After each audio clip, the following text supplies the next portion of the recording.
All right, and we're going to turn the presentation over to our team at the Sullivan campus. Hello, everyone. Welcome to Wellness Week. Today, we will be presenting about alcohol awareness, and we have Ms. Ginger Champagne presenting for us. And I am Bianca. I'm the secretary of the Sullivan campus. So we're just going to get into the alcohol awareness. Ms. Ginger Champagne, she works with Adapt Inc., and that's basically you go there for a drug test and all of that. Yeah. So it's in that realm. And she used to be the principal of Wesley Ray, right? Okay. And so we're just going to go ahead and get it started. Okay, thank you, Bianca. You're welcome. Good job. Hey, yeah, and I'm going to take my mask off. Okay, or you may not be able to understand me. Okay, thank y'all very much for inviting me today to share with you on alcohol. And as Bianca said, I am from Adapt, and we are located in Bogalusa. And if you're from Bogalusa, we are directly behind Maria's restaurant. Some of the programs that we offer at Adapt, we offer counseling, we do substance abuse classes, evals, drug screens, and we also do prevention work. And that's a department that I work in under a grant, Partnership for Success. And Rusty Forney is the executive director. Do we need to share our screen now? I think so. Yeah. Yeah. Yes, ma'am. Yes. Okay. Yeah, we're going to get the PowerPoint up that I prepared for today. So Rusty Forney is the executive director of Adapt. I work under the Partnership for Success grant with Rhonda Gannell, who's the project director. Also at Adapt, we have other programs. We have Drug-Free Community program. We sponsor the Washington Parish Youth Coalition, and we have groups at each high school that make up the Coalition for Youth. Okay, so let's get started. So let's see, will the PowerPoint go? Try the up and down. Okay. Maybe the mouse. Oh, there it is. I see. Oh, are you able to see that, Stephanie? Yeah.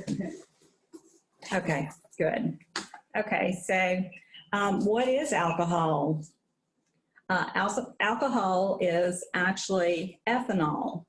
It's an intoxicating ingredient found in beer, wine, and liquor. It's produced by the fermentation of yeast, sugars, and starches. It's classified as a depressant. It slows down your vital functions, resulting in slurred speech, unsteady movement, and an inability to react quickly. Okay.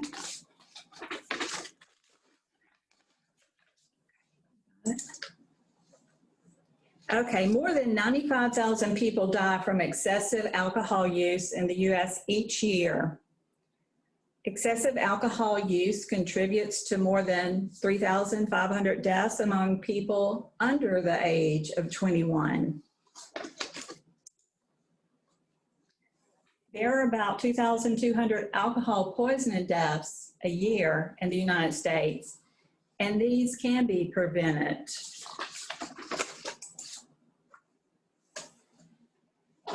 In the U.S., the legal age to purchase alcoholic beverages is 21.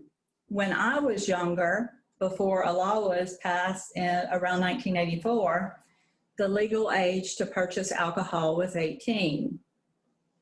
But before this law was passed, the age varied by state. So maybe in a state next to you, like Mississippi or something, the age could have been 21.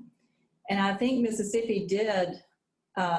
Their age was a little bit higher than Louisiana back in the 80s or so.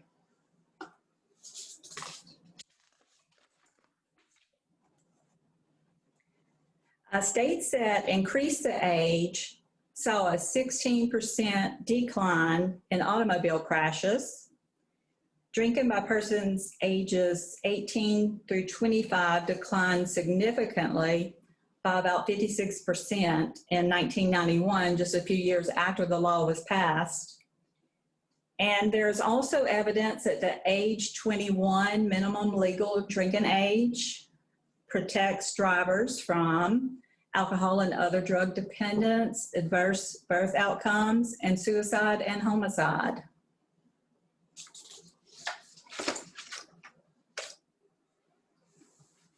A standard drink contains 0.6 ounces of pure alcohol, and all drinks are not equal. 12 ounces of beer, which has a 5% ABV, which is alcohol by volume, that's considered a standard drink. But if you're drinking wine, 5 ounces of wine, which has a 12% ABV, that's considered a standard drink. And if you see on the slide, gin, rum, vodka, whiskey, only 1.5 ounces of that is considered a standard drink.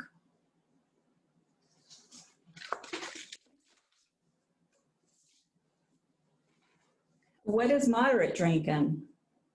For women, up to 1 drink per day is considered moderate drinking, and for men, up to two drinks per day is considered moderate.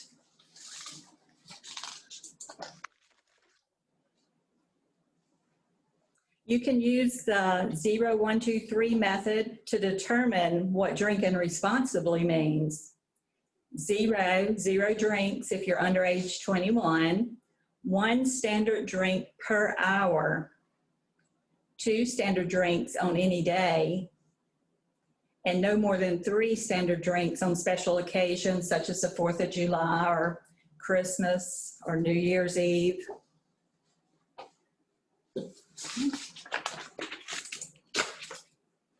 People who should not drink alcohol, of course, if you're younger than age 21, because your brain hasn't developed fully yet, is one reason, and I'm going to get into more reasons in a few minutes. You should not drink alcohol if you're pregnant or may be pregnant. And you should never drink alcohol if you're driving or planning on driving. Always have a designated driver if you are drinking. If you're taking certain medicines, whether it's prescription or over the counter, you shouldn't drink alcohol.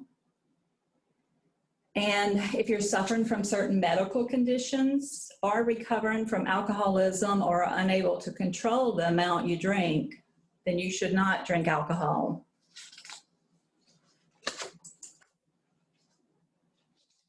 Now we're going to talk about drinking levels among youth.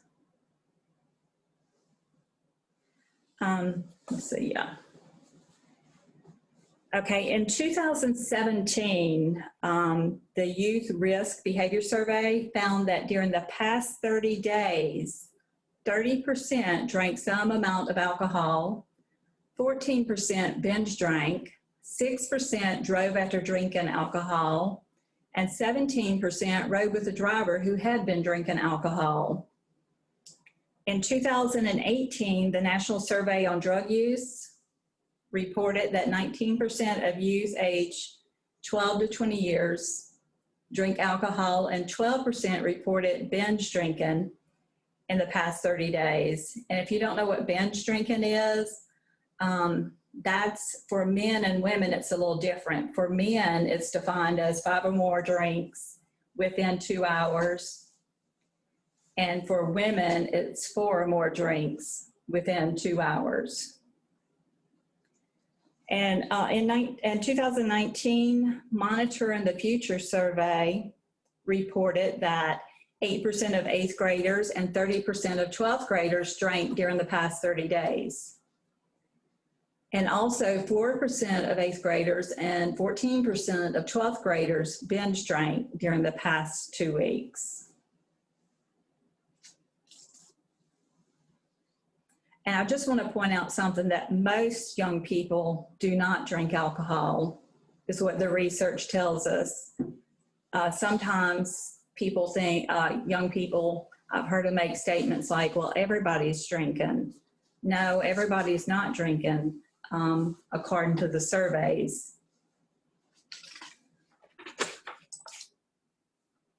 And also I want to point out on Sullivan Drive, there is a billboard that says I believe it's 7 out of 10 kids do not drink alcohol. So only 3 out of 10 in a survey that we did in Washington Parish.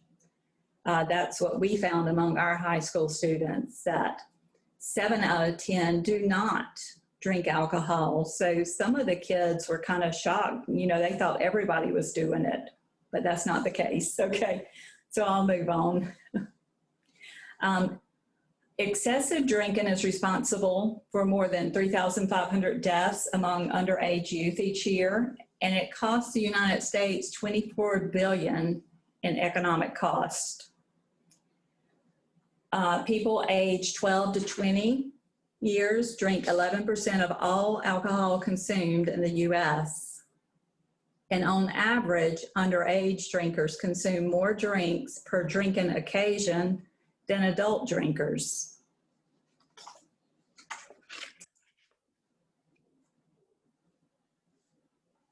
Youth who drink alcohol are more likely to experience school problems. They usually have higher absence and they have poorer failing grades sometimes.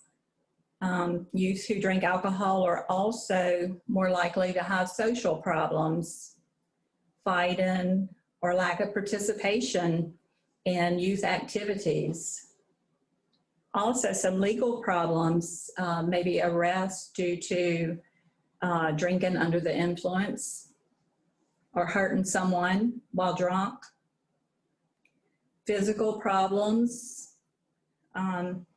injuries from alcohol, physical problems, injuries from alcohol, car crashes, unwanted, unplanned, and unprotected sexual activities, misuse of other drugs, higher risk for suicide and homicide, and also another consequence, and a very important one, is death from alcohol poisoning.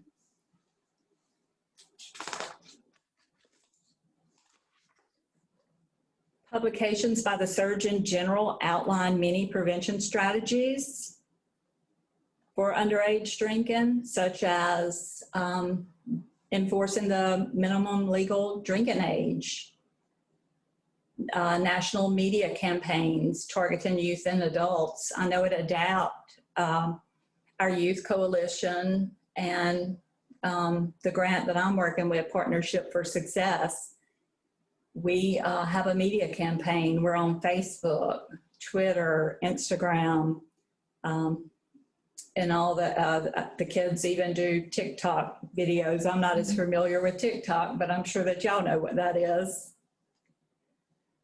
Some other prevention things are increasing alcohol taxes, reducing youth exposure to alcohol advertising, and development of comprehensive community-based programs.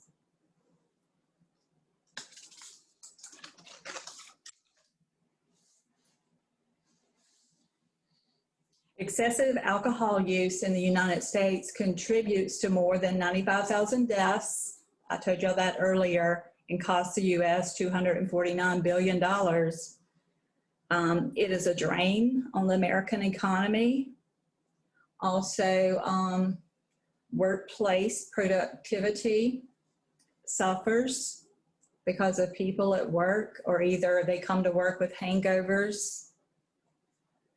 Binge drinking is responsible for almost half of the deaths and 3/4 of the costs from excessive alcohol use.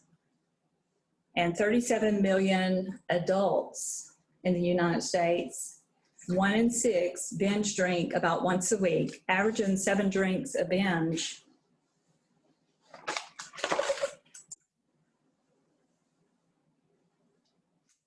Binge drinking is the most common, costly, and deadly pattern of excessive alcohol use in the United States. Binge drinking is defined as a pattern of drinking that brings a person's blood alcohol concentration, their BAC, to 0.08 or above. This typically happens when men consume 5 or more drinks or women consume 4 or more drinks in about 2 hours, like I mentioned earlier. And most people who binge drink do not have a severe alcohol use disorder.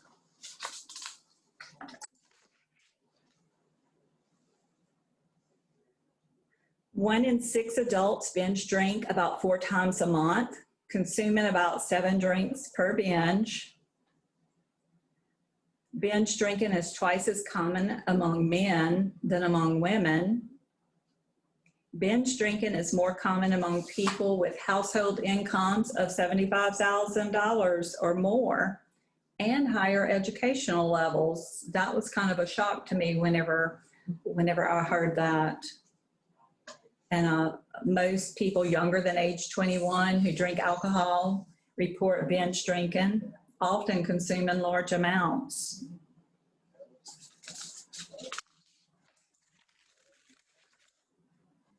Okay, this chart on binge drinking is by age group. You notice the first column is high school students, 9 through 12th grade, and the second column is 18 through 24-year-olds, and the next column is 25 to 34, and it goes all the way to 65 plus. So just look at it and think about which group is the highest age group on binge drinking. So it looks like to me the 25 through 34 is slightly higher than the 18 through 24. And, you know, just look over at the 65 plus. We still have people binge drinking. Look at our high school students that are binge drinking.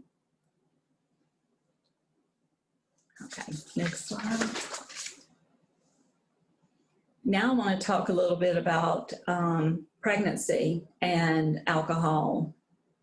Alcohol exposure during pregnancy can be very harmful to the brain of the developing baby.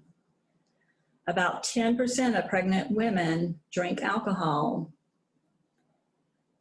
Fetal alcohol spectrum disorders. And the most severe, they have a great risk of having this, but the most severe of that is the fetal alcohol syndrome, the FAS. And this is completely preventable if a woman does not drink while pregnant or while she may become pregnant. It is not safe to drink at any time during pregnancy. Excessive drinking increases a woman's risk of miscarriage, stillbirth, and premature delivery. Women who drink alcohol while pregnant are also more likely to have a baby die from sudden infant death syndrome. And this risk substantially increases if a woman binge drinks during her first trimester of pregnancy. And many times a woman may not know that she's pregnant till toward the end of that first trimester.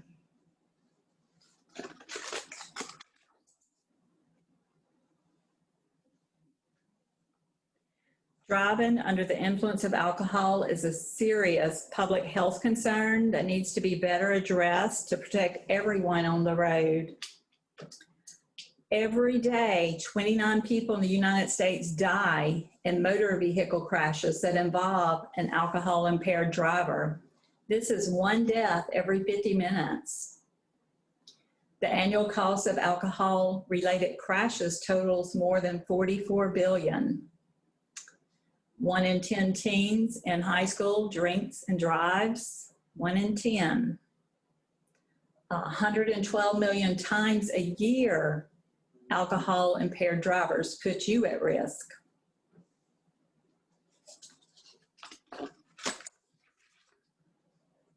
In 2018, 20.5 million Americans aged 16 and older reported driving under the influence of alcohol.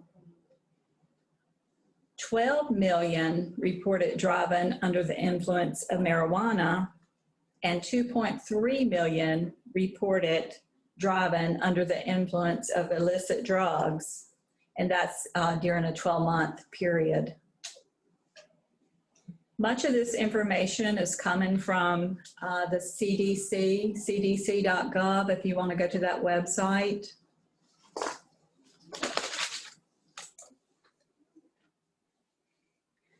Now let's talk about in Louisiana.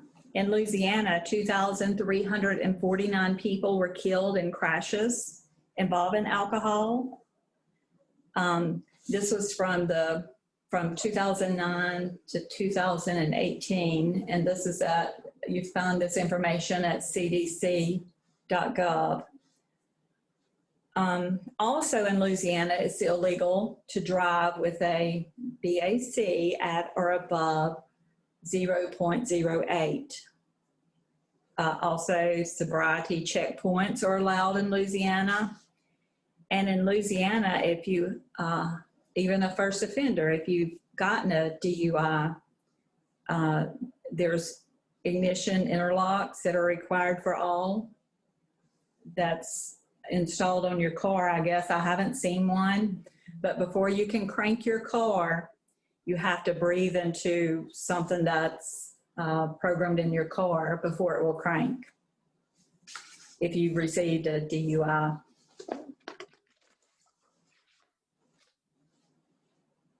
Now let's talk about drinking alcohol and COVID-19.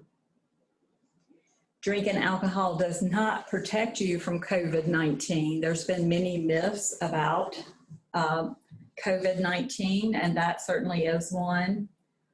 Drinking alcohol, it weakens your body's ability to fight infections, increasing the risk of complications and making it harder to get better if you are sick.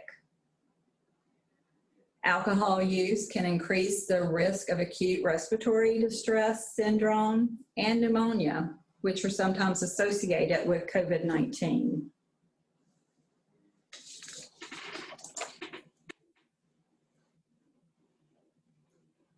If you're having problems with alcohol, you need to contact your healthcare provider. Locate virtual treatment and recovery programs that are out there.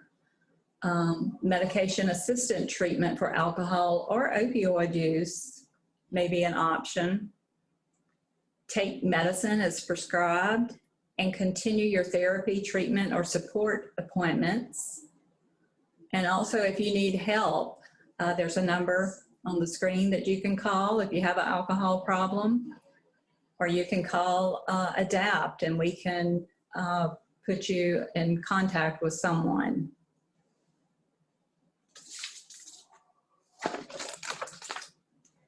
Okay, now we're going to bust some myths commonly held by college students regarding alcohol use. And this comes from Drug Prevention Resource. So the first myth, everybody does it. Remember, I told y'all that, 7 out of 10 high school students in Washington Parish don't. So everybody doesn't do it. It doesn't have to be, oh, that's a cool thing to do. Everybody's doing it. It's a normal part of college life. Those are myths. In reality, according to the research from the National College Health Assessment, 21.4% of college students have never used alcohol. And I know that's still a large percent that may have used it, but the perception usually of students is 4.1% never use alcohol. When they were given this survey, that's what they thought, that everybody used it except 4.1%. Only 0.4% of college students use alcohol every day. And the perception is that 37.3% use it every day. And 80.8% of college students use a designated driver.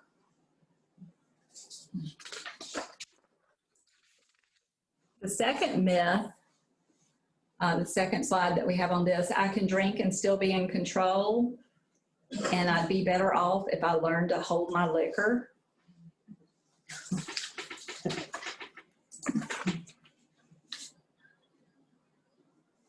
Alcohol increases your risk for many diseases, and it has devastating effects on the liver, the heart, and the brain, especially in individuals under age 21.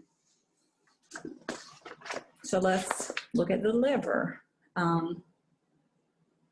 Cirrhosis of the liver causes the cells of the liver to be damaged beyond repair, and blood can no longer flow properly through the liver.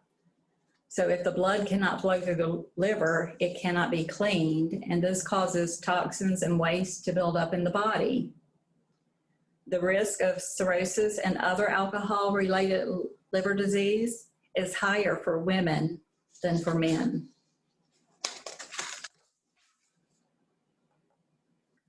The heart, studies have shown that women who drink are at an increased risk for damage to the heart muscle, more so than men.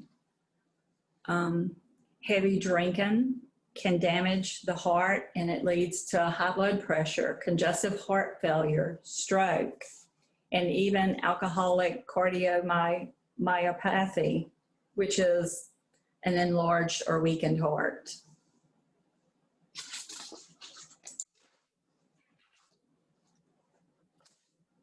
Excessive drinking may result in memory loss and shrinkage of the brain.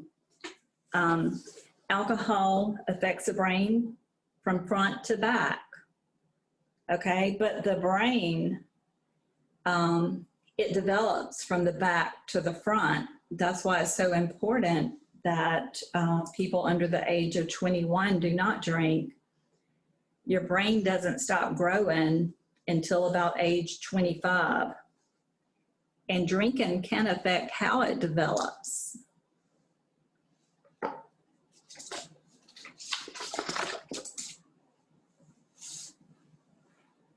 Another myth, cold showers, fresh air, or hot coffee help sober a person up. And eating a lot while drinking will keep you sober. These are just myths. If you study metabolism of alcohol, the fact is the liver can metabolize only a certain amount of alcohol per hour, regardless of the amount that has been consumed. And since metabolism of alcohol is slow, consumption needs to be slow also. Remember that standard drink, drinking responsibly, 1 drink per hour. And it is impossible to speed up metabolism process with any substance or activity. So that's a myth, what we just heard. Some factors influencing alcohol absorption and metabolism. Food, it causes alcohol to be absorbed more slowly, but does not decrease the amount in the body. And gender, females have a higher percentage of fat and lower percentage of water, causing them to have a higher concentration of alcohol in the body.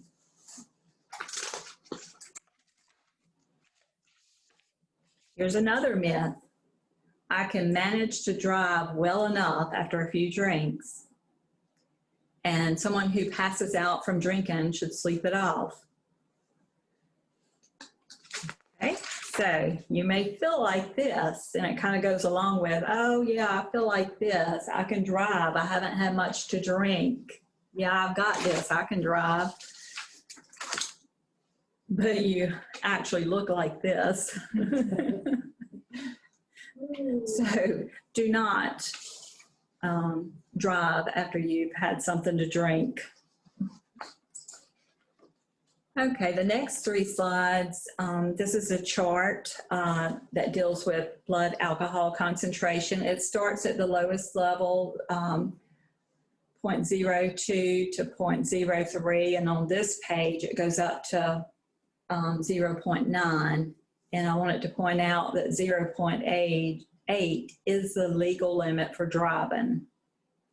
Okay, so look in that column of 0.6 to 9, blunted fillings, going all the way across depressant effects, balance, speech, vision, reaction, and hearing are reduced. And judgment is impacted. You may think you are functioning better than you really are, although it's legal to drive with, well, the 0.08 is the legal limit for driving.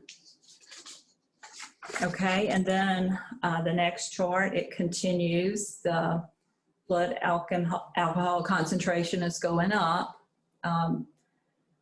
The 0.16 to 0.24, anxiety, restlessness, that's your sloppy drunk at that point. You may have blurred vision, nausea may appear. Okay. And then it continues all the way to 0.4, 40 plus, and at that point, death and some impairments with breathing and heart rate, you know. Even at the level above that, death is possible, coma is possible. Okay.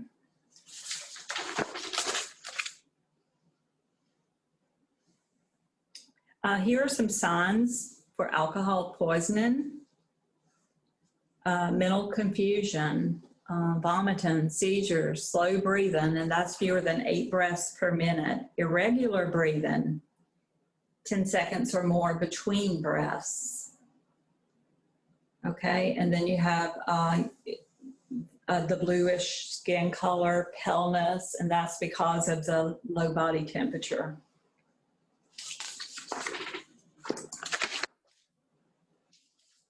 If you suspect someone may have alcohol poisoning, don't guess. You need to call 911. Their life may depend on you making that phone call.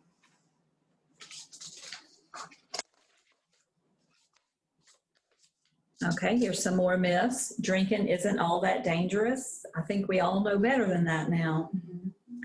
I don't have to worry about becoming an alcoholic.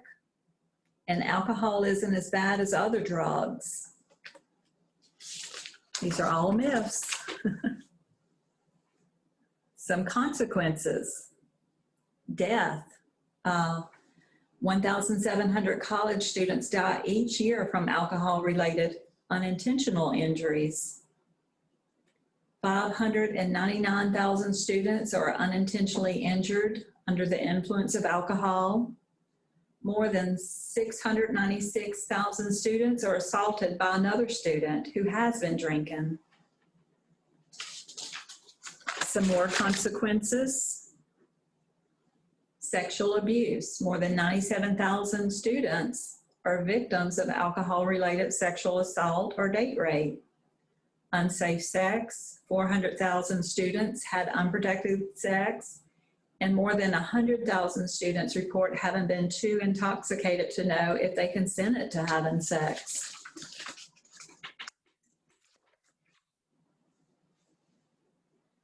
Also, academic problems. We talked about that earlier, but about 25% of college students report academic consequences of their drinking, including missing class, falling behind, doing poorly on exams or papers, and receiving lower grades overall. Alcohol abuse and dependence. 31% of college students met criteria for a diagnosis of alcohol abuse and 6% for a diagnosis of alcohol dependence in the past 12 months.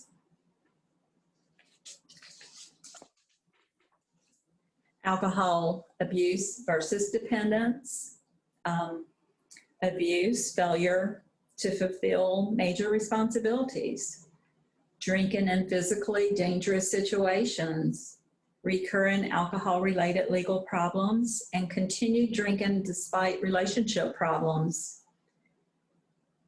And dependence, you crave the alcohol. You have loss of control, physical dependence, and tolerance. And if you think you have a problem with alcohol, find a counselor to talk to and get help. I'm sure your schools have counselors. You can always call me at ADAPT and I can help you find someone to talk to. Okay, do y'all have any questions for me? I hope that you learned something based on, I wasn't here to scare you into not drinking. I just was here to give you some of the facts that I have found so that you're educated about alcohol. Okay. So there are organic wines and organic alcohol. What is your opinion on that? There's organic wines and alcohol. I think it's all about the volume of alcohol that's in it still. So maybe it's grown from organic grapes or whatever. So I'm not sure. I think it's all about the volume of alcohol that's in it. So I don't think it would be any better for you just because it's organic. Okay. It might be made from something That's organic. that was grown organically. Right. Yeah. Yeah, that's a very good question though. Okay, anything else? Well, thank you so much. Y'all, thank you for inviting me here. Thank you for coming in. Happy to share. Well, thank you so much for the presentation. It was definitely very informative, lots of information there. And thank you for also, especially toward the end, really digging in on what that information means to college students. You know, a lot of times when students, especially coming fresh out of high school, college is their first time kind of away from their parents. They are experiencing some independence. And so there's a lot of freedom that comes along with that. I remember when I was in college, you know, the thing to do was to make sure you find you a friend that's at least 21 so they could get, you know, those things that, you know, when you're fresh out of high school, you couldn't go into the store and purchase. And so, you know, it's just that first point of independence away from home. And so it's very important that our students remain informed of the effects of these things, especially when you're starting at a very young age and if you're doing it irresponsibly. You know, everyone has their personal choices. If you choose to have a drink, that's up to you. But make sure you're being responsible at all times because it will impact anything that will adjust your character and behavior. You have to be mindful of and be careful when consuming. Also, again, as I stressed on the presentations on yesterday, if you're utilizing any form of a substance, if you're utilizing alcohol to treat an emotional illness or a physical illness that you're experiencing, trying to get away from something, there are other resources that can help you with those things. So make sure that if you are over consuming, if you're experiencing overconsumption of alcohol, really think about, why am I doing this? Am I doing it because I just enjoy it, or am I doing it because I'm trying to get away from something in life? And if that is the case, we have resources that can help you either way. If it's an addiction for you, or if it is something that, you know, you're trying to get away from, and that's the reason why you're over consuming. Just let us know because we do have resources for you. And again, I'm going to share my screen because I always want to make sure we're promoting things that are coming up. So there's just a couple of things that I want to make sure you guys are aware of. If you give me 1 second. I'm going to share here. Okay, so you guys should be seeing the Learning Commons flyer. So one thing that we have found is that through our Learning Commons, which is our online library, there are several resources available to you that can help you when you're looking at the different topics that we're discussing this week. I know that the library is not typically where you would think to go to find information or to find resources for wellness related topics, but as we see, the library can pretty much covers any question that you have. There are answers there. So there's several resources related to the topics that we're going to be talking about this week. So make sure that you are utilizing our Learning Commons to get that information. And at the end of this week, I will be sending out an email to our student body and to our faculty and staff with all of the presentations included. but I'll also include this flyer. So if you want to, on your personal time, refer to those items, you can. And then the second flyer is basically promoting our town hall. You guys will be getting that email probably by the end of the day. Our chancellor, Dr. Wayne Might, approached me and said he wanted to just do a check-in with our students with everything going on with COVID-19 and with the social justice movement and so many different things going on in our communities right now.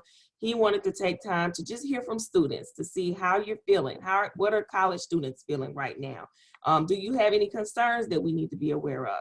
So if you have questions that you would like for us to ask him during that presentation, you can email those to me, and I will make sure that we get your questions answered. Also, if time permits, during that session, we'll ask some live questions at the very end, where students can add questions to the list.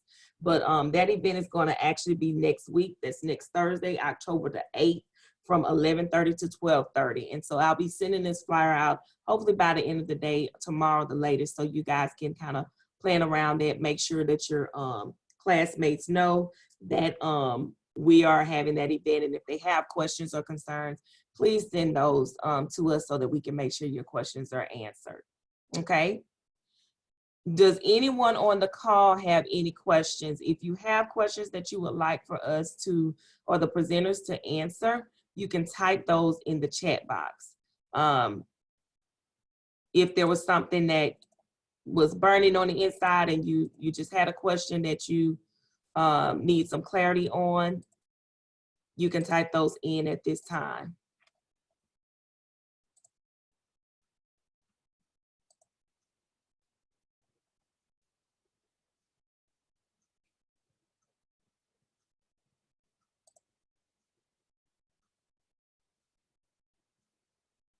Okay. Very, very, very informative and helpful presentation. Thank you so much for taking time out of your schedule. I know that there's a lot of things that you could be doing. We appreciate you coming to share with us at Northshore. And we really, really appreciate all of the information that you provided for us. It is going to be very helpful to us and to our students who weren't able to, and faculty who weren't able to attend today. So we appreciate that. If no more questions, I'm going to say, hopefully I'll see you guys back at 3 o'clock for our session this afternoon. You don't want to miss it. But thank you for your time. I did get a chat from one of the faculty members who said thank you for the great information. So we appreciate it. See you later. See you at 3, guys. Y'all have a good one.